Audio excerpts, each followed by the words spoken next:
Hello guys, last time நான் appam video upload பண்ணியிருந்தேன். அதுக்கான மாவு எப்படி அரைக்கிறதுன்னு நிறைய பேர் கேட்டிருந்தாங்க. ஸோ நான் அந்த வீடியோவை இன்றைக்கி நான் அப்லோட் பண்ணுறேன்.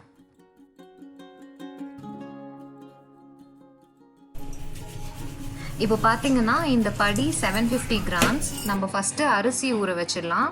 இந்த படியில் பாதி புழுங்கல் அரிசி, இட்லி அரிசி, பாதி பச்சரிசி எடுத்து ஊற வச்சுக்கிறோம். ஒரு 3 hours ஊறுனா போதும். அதுக்கப்புறம் இந்த படியில் முக்கால் உளுந்து ஊற வச்சுருக்கேன். அது கூட 2 டேபிள் ஸ்பூன் வெந்தயம் சேர்த்து ஊற வச்சுருக்கேன். இது ரெண்டுமே அரிசி கூடயே ஊற வச்சுருங்க 3 hours.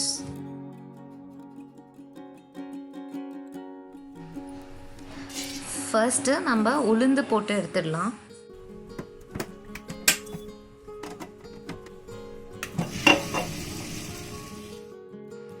இந்த மாதிரி ஃப்ளஃபி கன்சிஸ்டன்சி வரும்போது உளுந்து எடுத்துருங்க.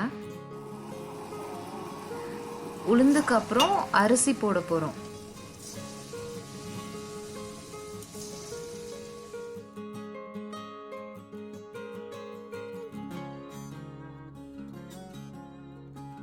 அரிசி கூடயே பாயில்டு ரைஸ் இருக்கு இல்லையா, குக் பண்ண ரைஸ், அதுவுமே சேர்த்தே அரைச்சிக்கோங்க.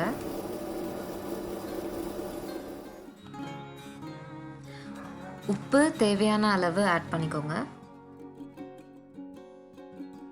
ஓகே, இப்போது அரிசியும் அரைஞ்சி முடிஞ்சிச்சு. இப்போ 2 மாவையுமே மிக்ஸ் பண்ணி ஓரமாக வச்சுருங்க.